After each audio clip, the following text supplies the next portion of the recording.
I mean, key takeaway dari semua itu adalah kalau satu jalan buntu, ya cari jalan lain. Ya.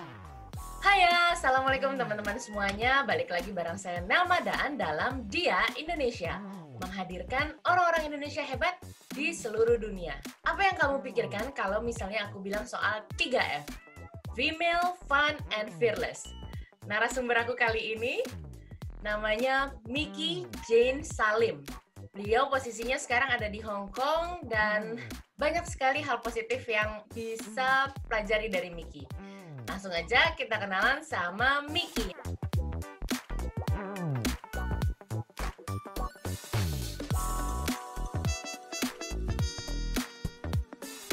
Halo Miki. Halo Tante Nelma. Miki ini anaknya sahabat aku. Bisa nggak kita untuk interview ini manggilnya sister aja? Biar kelihatan boleh gitu Nelma. Ya? Boleh ya? Sister mau diulang nggak? Ya, mau diulang. Enggak. Oke, Miki, kasih tau dong sekarang kamu posisinya ada di mana? Di Hong Kong. Aku udah di sini hampir 7 tahun, ini tahun ke-7. Jadi aku datang ke sini tahun 2014. Kuliah 4 tahun dan sekarang kerja udah 2,5 tahun. Jadi sebentar lagi 7 tahun di sini. Sekarang di Hong Kong nih keadaan COVID gimana, Mik? Kita lagi fourth wave sekarang. Jadi Fourth wave. Jadi Hong Kong ini sangat strict, menurut aku mungkin one of the safest atau yang protokolnya paling bagus ya. Datang sini semua karantina 14 hari, pakai gelang karantina gitu. Jadi kalau keluar rumah tuh ketahuan kamu. Macam orang di prison gitu dong? Macam orang di prison ya. Jadi pas datang, kamu disuruh kelilingin rumah. Jadi dia bisa track kan diameter rumah kamu segimana. Di hotel. Terus kalau kamu keluar dari diameter itu, ketahuan bunyi gitu, bisa ditangkap atau didenda. Terus semua yang masuk sini dites segala macam. Sebelum orang lain tuh pakai masker, di sini semua orang tanpa disuruh government semua pakai masker 100%. Disiplin ya. Disiplin banget dan mereka tuh belajar dari SARS dulu.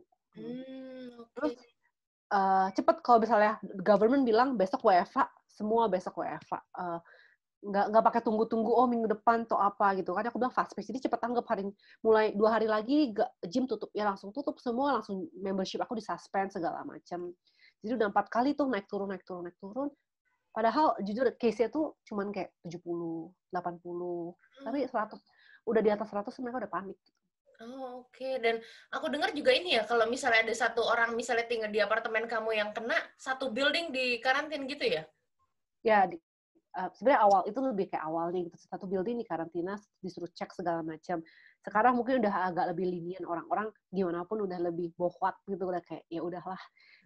Kalau dulu satu kantor ada yang kena, itu kantornya tutup seminggu. Sampai sekarang kantornya tutup seminggu. Kalau dulu satu building tutup, sekarang mungkin ya kantornya doang tutup, 3 hari didisinfektan baru boleh masuk lagi. Kamu di daerah mana, Mik? Yang terkenal tuh Causeway Bay. Awalnya kamu ke sana untuk kuliah atau sekolah dulu? Jadi lulus SMA-nya di Jakarta, terus ke sini untuk kuliah. Kenapa kamu pilih Hong Kong, Mik? Banyak hal sebenarnya. Emang nggak lazim ya kuliah ke Hong Kong. Waktu aku pertama ke sini, orang-orang juga bilang mau kuliah tuh belanja gitu. Kayaknya Hong Kong tuh tempat belanja biasanya. Tapi di sini tuh orang-orang nggak tahu kan, sebenarnya edukasinya tuh bagus. Dari 5 university public tuh 5-5-nya sebenarnya world class education lah, aku bisa bilang. Nggak terlalu jauh dari rumah, jadi mami rela gitu kan. Dulu ala-alanya mau ke Amerika, kejauhan katanya nggak dikasih. Affordable gitu, dan bahasa pengantarnya bahasa Inggris. Kalau di Asia kan, kalau kayak China, Japan, Korea itu kan kita mesti belajar bahasa dulu ya. Kalau di sini dengan bahasa Inggris aja cukup. Dan sekarang kamu selesai kuliah, kamu sekarang sudah kerja. Di mana, Mik? Betul, kerja di sini udah 2,5 tahun di IBM Hong Kong. Satu company yang udah internasional dan prestige banget pastinya. Kamu dulu ambil apa? Dan di IBM sekarang posisinya apa? Aku sekarang tech consultant. Posisi dulu kuliahnya aku marketing information management. Jadi ada sedikit lah information management relatednya. Tapi aku juga backgroundnya sebenarnya bukan IT atau tech gitu. Jadi bukan berarti kalau kita backgroundnya bukan tech nggak bisa jadi consultant. Jadi aku role-nya sebagai business analyst. Untuk project-project teknologi seperti kayak system implementation atau build mobile app. Nah, tugas aku tuh sebagai business analyst-nya kayak bridging the requirements dari klien maunya apa nih gitu, dia butuhnya apa, kesulitan yang dihadapi apa, yang mau di-solve apa, nanti kita lihat gitu, apa sih yang kita bisa lakukan, misalnya requirement-nya gini gini gini, sistemnya atau solusinya bisa nggak, jadi kita present balik ke kliennya gitu, ini solusi dari kita. Meet nggak sih the requirements gitu, klien maunya A sampai Z, A sampai Z ini udah terpenuhi belum? Jadi ini sebenarnya skill-nya juga diperlukan lobbying, juga perlu detail ya, seperti itu. Ya, Perlu betul. skill. Di Hong Kong, budaya kerjanya itu seperti apa sih? Menurut aku working culture long hours. Jujur aku belum pernah sih kerja di Indo, jadi mungkin aku nggak bisa terlalu bandingin gimana. Tapi yang jelas di sini tuh overtime atau long working hours, working standardnya itu pasti jauh lebih tinggi kalau aku boleh bilang. Apalagi konsultan ya, konsultan kan yang kita jual tuh jasa waktu kita.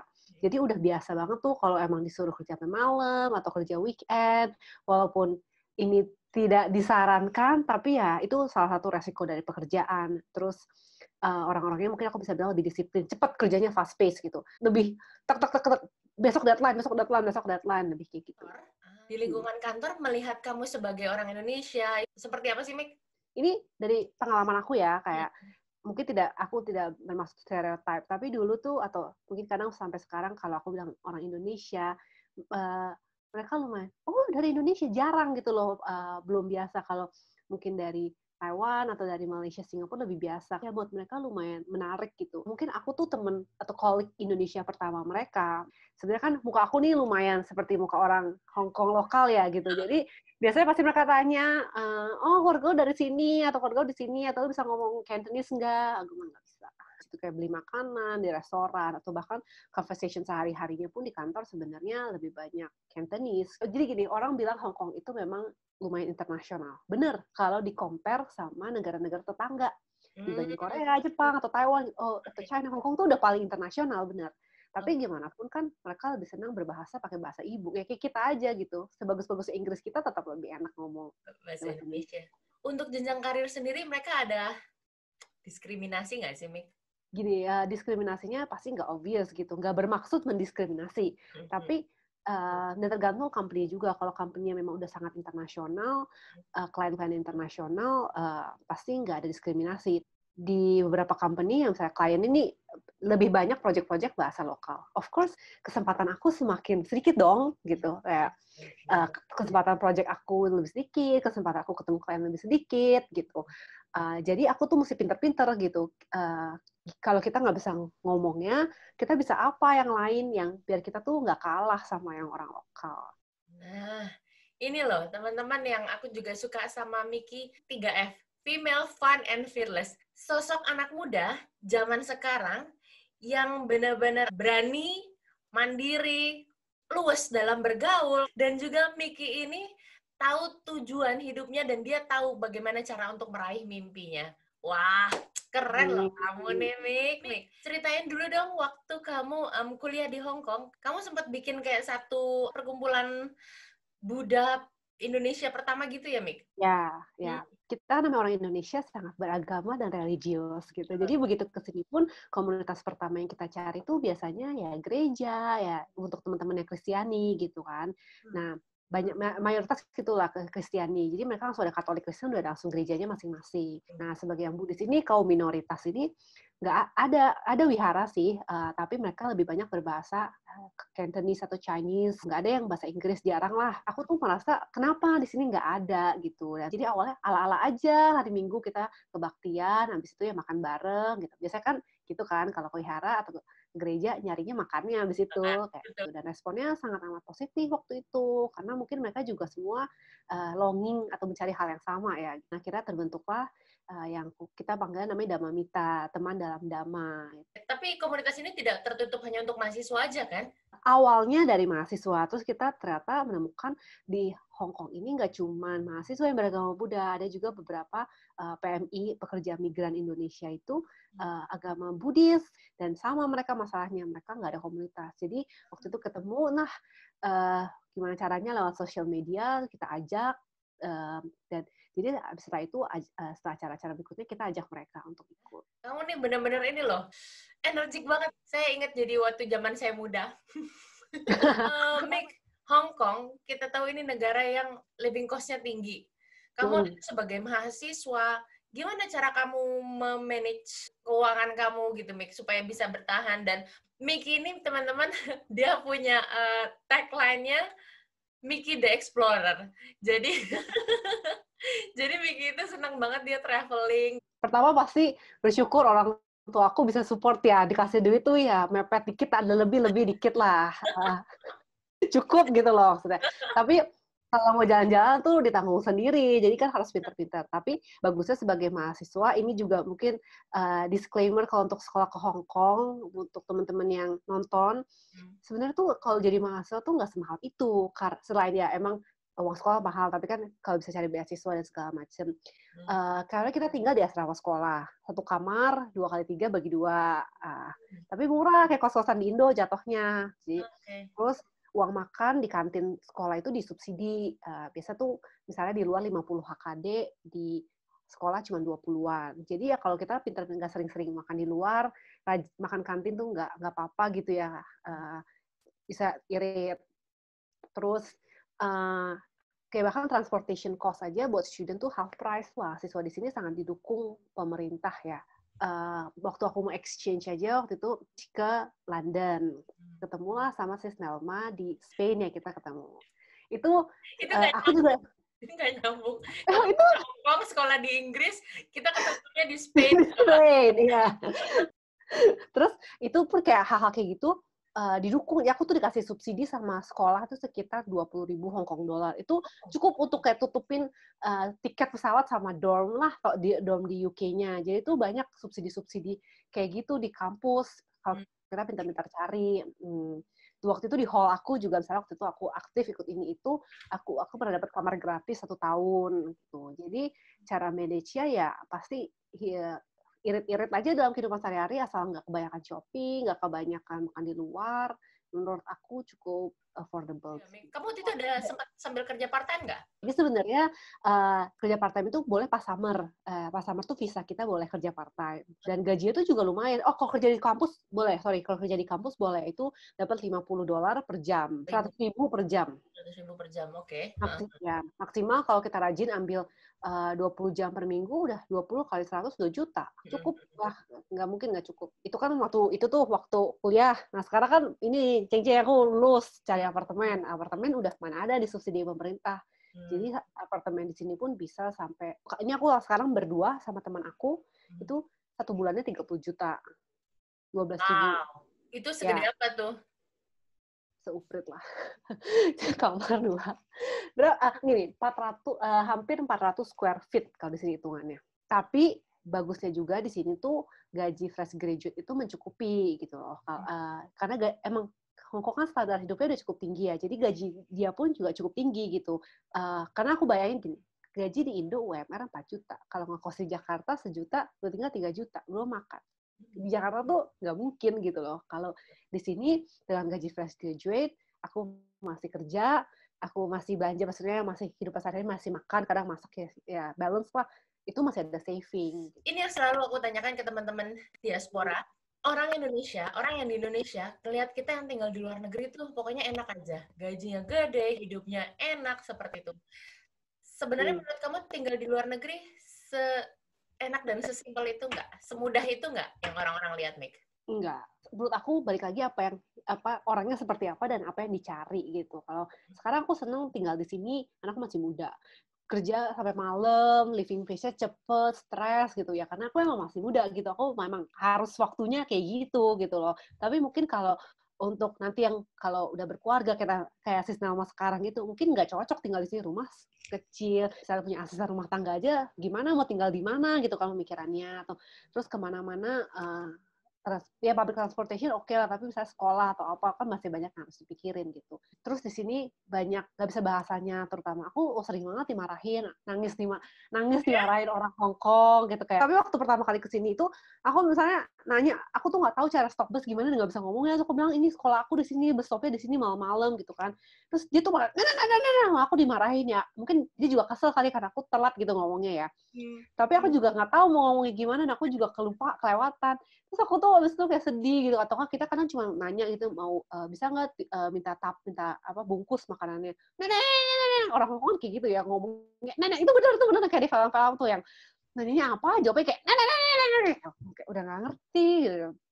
Shock aja misalnya 6 bulan. Tapi sampai 4 tahun aku kuliah pun, aku tuh masih sering merasa kayak misalnya mau, sekarang deh mau beli kordeng. Aku nggak tahu mau beli kordeng gimana. Kayak, kalau di Indo, aku bisa tanya mama, aku bisa tanya kamu misalnya, sis beli kordeng kamu di mana sih gitu. Kalau di sini aku mau tanya siapa? Kayak, katanya ke pasar mana? Kayak, mau beli yang di toko bagus, mahal, nggak masuk budget aku. Mau beli di app gitu, pakai bahasa Cina nggak bisa. Jadi beli kordeng aja nggak tahu di mana. Kadang sedih juga sih kayak bingung. Nekat juga gitu ya, berani banget ya, karena kamu pindah ke Hong Kong waktu itu habis kamu SMA, ada saudara Ya, nggak ada? nggak ada. Temen orang tua? Temen kamu? Nggak ada. Ya, temennya ya sama orang-orang Indonesia yang waktu itu mau berangkat ke sini aja gitu. Kayak, kan tempat di Indonesia udah cari-cari, udah kenal-kenalan gitu. Mamah juga kebetulan tuh tahu. Jadi, kita namanya pre-departure gathering. Kita dikumpulin semua yang mau ke Hong Kong, kita bisa kenalan, tukar kontak. Jadi mami aku tuh juga kenal sama mami-mami yang lain, sama anak-anak Iya, iya. sini. Jadi itu ya bikin dia lebih tenang gitu ya. Jadi, Mik, setelah kamu tinggal di rantau nih 7 tahun, apa yang kamu pelajarin, Mik? Yang kiranya kamu nggak bakalan dapat kalau kamu di Indonesia? Persistence sih menurut aku. Karena aku beruntung mungkin punya orang tua yang sangat mengakomodir, mungkin memanjakan lah kalau bisa ya. Kamu tahu kan, mami aku, apa juga ada makan tuh nggak boleh kurang gitu loh. Kayak, kalau aku tuh nggak kesini, mana aku belajar nyetrika, cuci baju kelunturan, terus kayak, ya baru beli kelunturan. Mana hal kayak gitu. Tapi yang aku belajarin, key takeaway dari semua itu adalah, kalau satu jalan buntu, ya cari jalan lain. Ya ini harus sampai aja gitu di ujungnya gimana gitu. Kalau misalnya pindahan rumah, di sini kan nggak ada yang bantu pindahan ya. Kalau mau sewa orang pindah itu juga mahal, bisa 4 juta, berapa juta lah. Ya udah kita beli troli aja sendiri, kita masukin box atau gotong-gotong troli sendiri, kita beli barang-barang bekas itu semua tuh perjuangan yang kayak semua tuh ada prosesnya, semua ngajarin persistence untuk mencapai sesuatu yang kita mau, tapi dengan resources yang terbatas gitu, bisa bahasa terbatas, culture terbatas, apa terbatas, tapi kita tetap bisa capai itu. Sebenarnya banyak banget hal yang kamu gali gitu, dan kamu baru sadari kamu bisa itu setelah kamu tinggal di rantau ini ya. Ya, dan bukan, jadi itu emang hal kecil, tapi efeknya adalah aku merasa, kalau kita usaha kita bisa loh, dan itu jadinya skill atau mindset yang aku bisa apply ke apapun itu, termasuk cari kerja gitu di sini. Kalau aku usaha, aku yakin aku bisa kok gitu. Cita-cita kamu emang apa sih? Sebenarnya aku tuh nggak ada satu profesi yang aku tuh benar-benar mungkin nanti, aku pingin banget ini gitu. Kayak aku mungkin, yang penting aku seneng sama kerjaannya, so far aku masih senang-senang aja, yang penting halal, nggak bikin mami papi pusing, bikin mami papi bangga justru. Aku kan emang sukanya ketemu orang, mungkin ngomong sama orang, komunitas atau aktif ini itu. Jadi mungkin pekerjaan yang kira-kira selama itu bisa kasih aku di area itu, aku tuh senang-senang aja sih.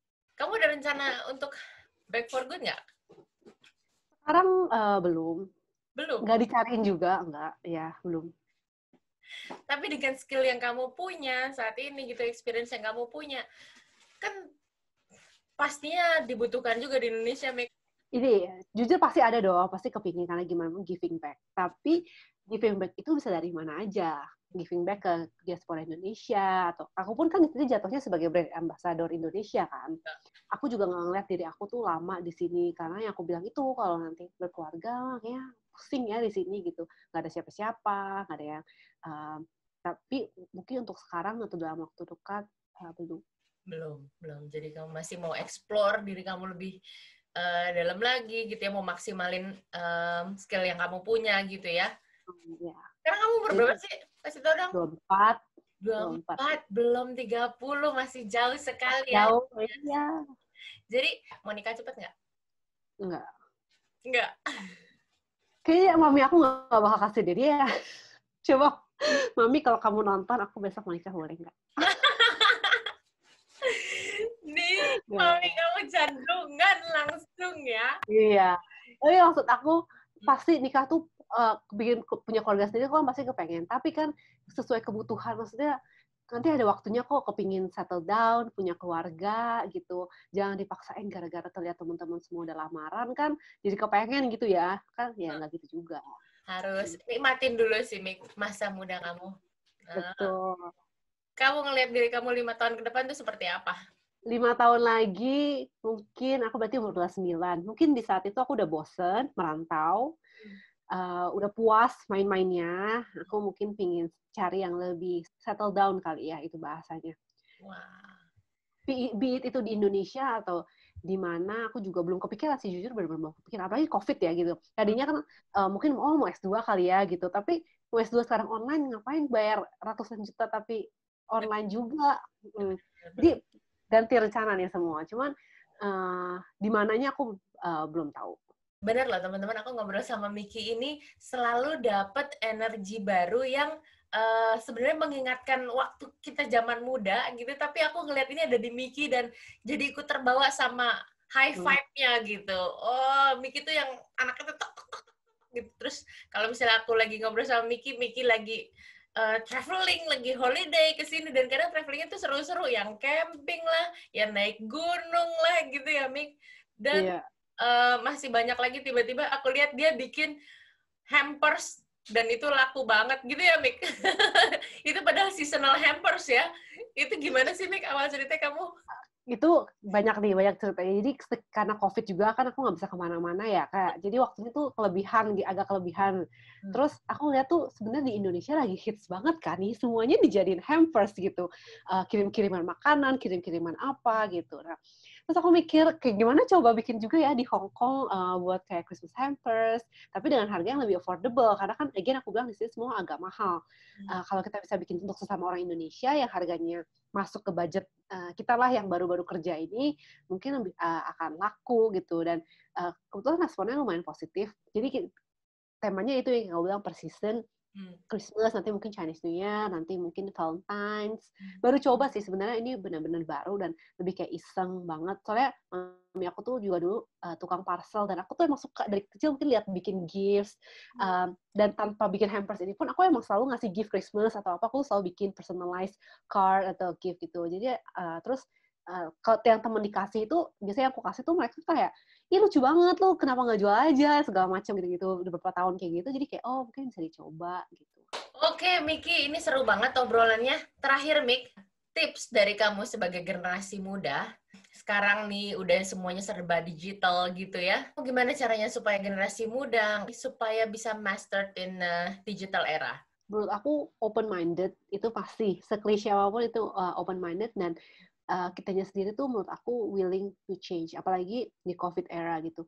Digital era is one thing, tapi dengan tambahnya COVID itu semakin dibutuhkan skill kita untuk adaptasi dan fleksibel. Itu pun aku rasakan sendiri di kantor gitu. Dengan adanya COVID kan semua langsung berubah online, meeting online. Jadi kita harus cepat, harus mikirnya dari yang meetingnya tadinya face to face jadi meeting online, gimana biar resultnya sama tapi mediumnya berubah. Selalu question why gitu, kayak atau how to make it better. Mentalitasnya jangan kayak berubah terus kayak susah ya, gimana ya orang gara-gara COVID. Tapi pertanyaannya harusnya bagaimana setelah perubahan ini kita tetap bisa mencapai hasil yang sama atau bahkan lebih baik lagi gitu. Kayak how do I make this work from home better? How do I make this virtual meeting better? Dan kalau kita bisa punya that mindset, then apply ke semuanya gitu. Nggak cuma di kerja, di kehidupan. Kalau misalnya I cannot do master, then how do I equip myself to be better in other ways? MJ, luar biasa. Oke, Miki, terima kasih banyak ya. Ini obrolannya seru banget. Kita hidup di digital era ini memang balik lagi harus willing to adapt. Budaya kita tuh kebanyakan diajarin untuk nerimo sebenarnya. Ya nggak sih? Ya udah nerimo aja gitu. Tapi nggak ada salahnya untuk nerimo, tapi kita juga harus siap untuk beradaptasi. Oke, kita terima, tapi kita juga tetap harus cepat lihat nih. Oke, ke depan apa yang harus kita lakukan gitu. Jadi jangan cuma nerima, pasrah, and do nothing. Dunia ini dinamis banget gitu. Jadinya harus ya lihatlah sikon seperti apa, dan kita harus benar-benar mau beradaptasi dengan itu. Di waktu kuliah sama di kerja, orang Indonesia tuh merasa takut nerimo, atau kalau guru bilang itu ya udah terima aja deh gitu ya. Tapi Dan kita merasa inferior, emang bangsa inferior nih kita kelamaan dijajah. Cuman kita nggak boleh punya mentalitas kayak gitu, karena kita tuh sebenarnya pinter juga, kita tuh punya capability dan advantage yang sama orang-orang yang lain gitu loh sebenarnya.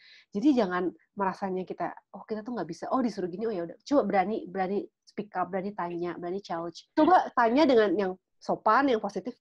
Kita tuh orang-orang Indonesia tuh nggak kalah pinter sama orang-orang luar negeri. Jadi ya mentalitas lah, aku rasa Sis Nelma juga di UK semua pasti beda. Nggak serba ada kayak di Indonesia, nggak gampang, nggak Gojek, nggak apa. Harus pikir pinter gimana nih bisa bikin YouTube channel, tapi anak juga tetap teratur, harus kreatif kan, harus beradaptasi gitu. Benar-benar. Manajemen waktu juga jadi belajar banget sih di sini gitu, dan ya nggak ada yang bisa dimintain tolong soalnya kan. Iya. Jadi harus pinter-pinter aja, harus kreatif. Miki, terima kasih ya, ini bermanfaat banget dan aku merasa muda kembali. Mudah-mudahan teman-teman yang nonton juga. Mudah-mudahan aku bisa merasakan sekali positif vibe yang Miki salurkan dari obrolan ini. Mudah-mudahan teman-teman juga bisa merasakannya dan bisa menginspirasi dan memotivasi kamu juga. Gak harus keluar negeri teman-teman, bisa mulai dari dimanapun kamu berada di Indonesia juga. Dan sekali lagi terima kasih Miki, teman-teman, terima kasih sudah nonton video ini. Mudah-mudahan bisa bermanfaat. Sampai ketemu lagi di video berikutnya. Dadah, assalamualaikum. Dadah.